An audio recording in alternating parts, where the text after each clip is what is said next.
Assalamualaikum warahmatullahi wabarakatuh. Perkenalkan, nama saya Sonia Shanti.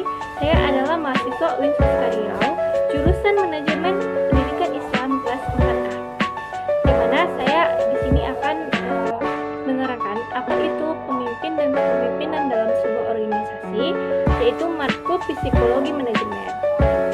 Yang mana dosen pengampu kita yaitu Ibu Suci Habibah MPD.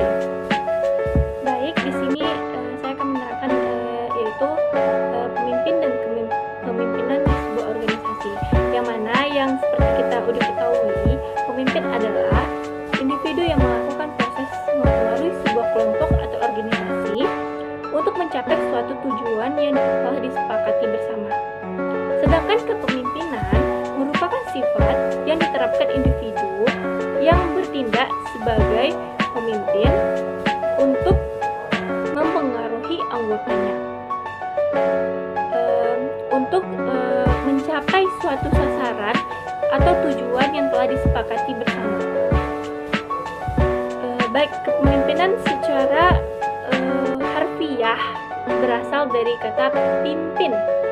Kata pimpin mengandung pengertian mengarahkan, membina, mengatur, menuntun, dan juga menunjukkan ataupun mempengaruhi pemimpin yang mempunyai tanggung jawab baik secara fisik maupun spiritual terhadap keberhasilan aktivitas kerja dari yang dipimpin.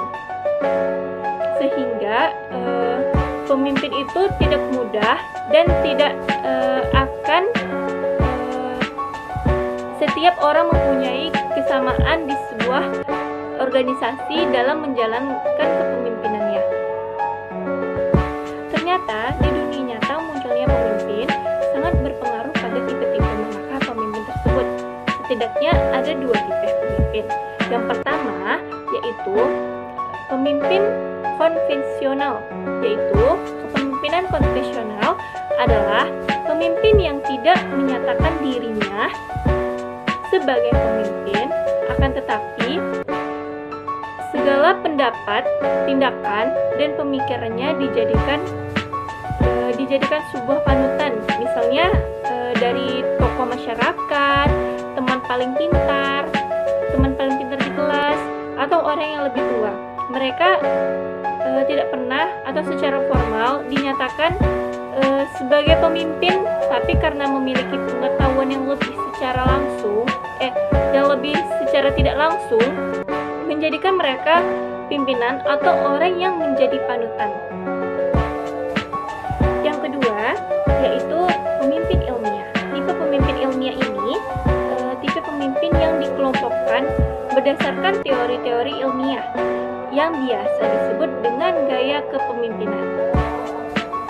Dan adapun gaya kepemimpinan dalam sebuah organisasi menurut para ahli, adapun definisi gaya-gaya kepemimpinan yaitu yang pertama,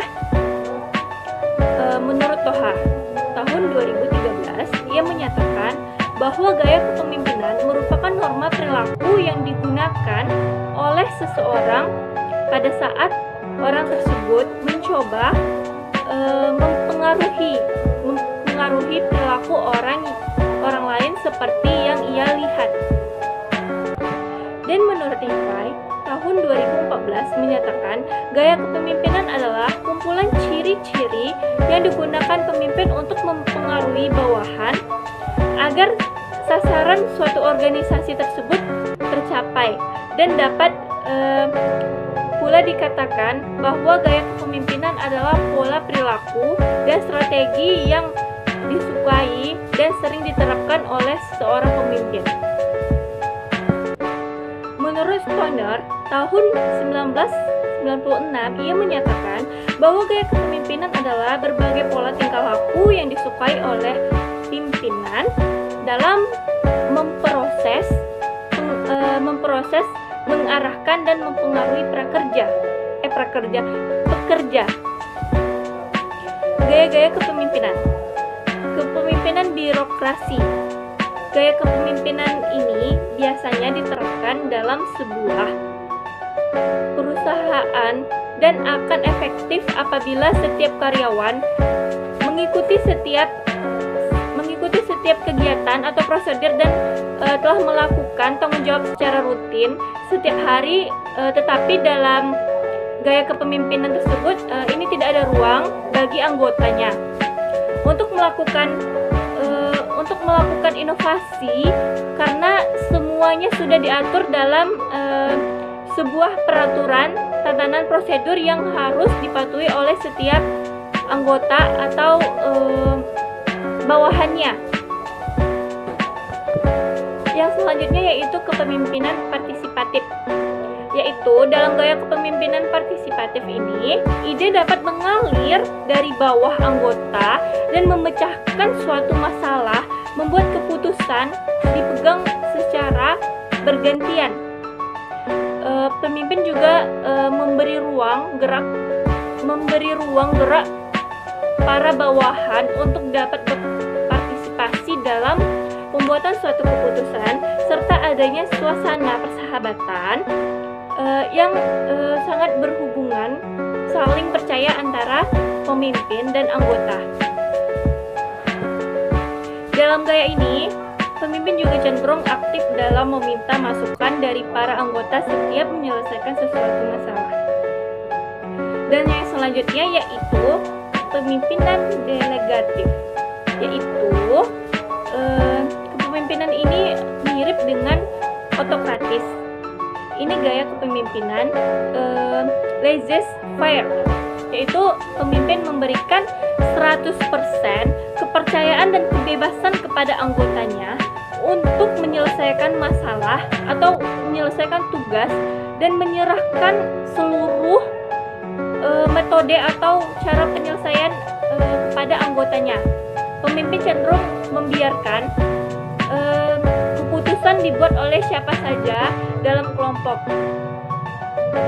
Kalau jenis kepemimpinan ini akan sangat merugikan apabila anggota tersebut tidak cukup matang dalam melaksanakan tanggung jawabnya, yang belum memiliki motivasi tinggi terhadap suatu pekerjaannya. Yang selanjutnya yaitu kepemimpinan transformasional, yaitu pada gaya kepemimpinan ini seseorang pemimpin memberikan motivasi sekaligus tantangan kepada anggotanya untuk maju dan berkembang. Di sini pemimpin ini peduli dengan kesejahteraan anggotanya.